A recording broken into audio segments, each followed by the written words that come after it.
வணக்கம். நாங்கள் இன்றைக்கி வாழை மீன் தீயல் தான் செய்து காட்ட போகிறோம். அதுக்கு தேவையான பொருட்கள் என்னென்னு சொல்லி பார்ப்போம்.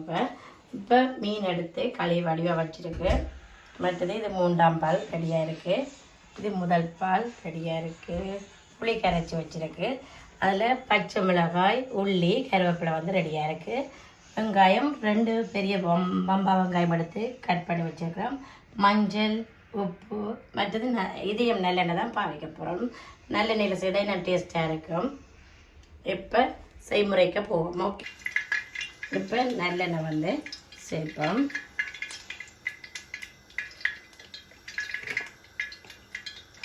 சட்டி சூடானதும் கடுகு வந்து பெருஞ்சீரகம் வந்து வெந்தயம் சேர்க்க போகிறோம்.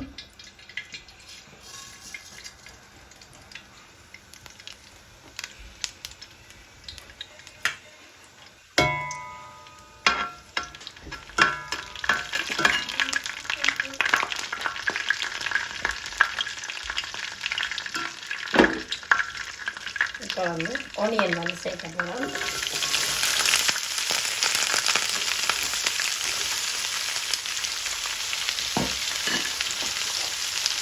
இதோட பச்சை மிளகாய், உள்ளி, கருவேப்பிலை எல்லாம் போட்டாச்சு.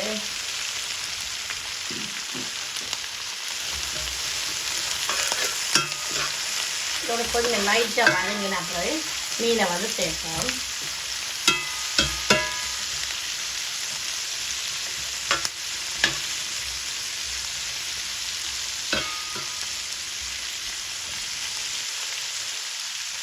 மீன் சேர்ப்போம்.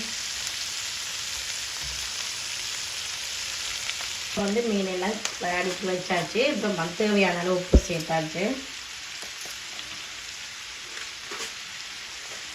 இப்போ மஞ்சள்,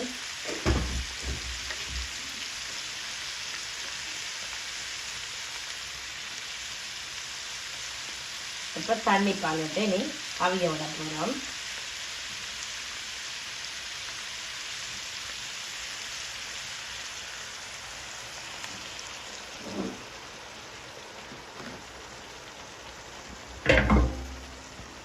இப்போ மூடி அவிய விடுவோம்.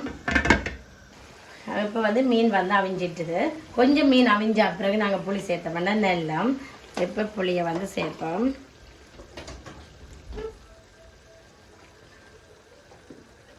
எப்படி மீன் வந்து உடையாத மாதிரி நாங்கள் வந்து செய்தோம்னா ஓகே.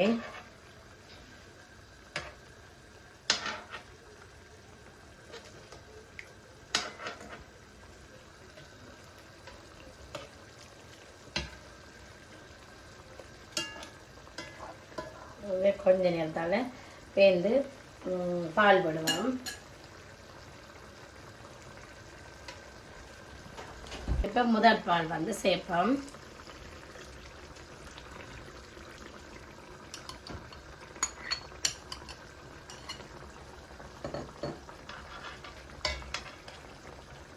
அது ஒரு 5-10 நிமிஷம் நல்லா கொதிச்சு இன்னொரு வந்து வடிவாக பேர்ந்து நாங்கள் பார்ப்போம். ஓகே, இப்போ ஃபைனலாக வந்து கருவேப்பிலையை கொஞ்சம் போட்டுட்டு ஃபைனலாக கொஞ்சம் இப்போ இனி வந்து நாங்கள் ஒரு போலுக்குள்ளே எடுப்போம். இப்போ ஃபைனலாக வந்து வாழை மீன் தீயல் வந்து ரெடியாக இருக்குது ஃப்ரெண்ட்ஸ். இப்படி நீங்கள் ஈஸியான முறையில் வந்து இப்படி செய்து பாருங்கள். ரொம்ப நல்ல டேஸ்ட்டாக இருக்கும். அடுத்த வீடியோவில் வந்து சந்திப்போம். ஓகே, பாய், தேங்க்யூ.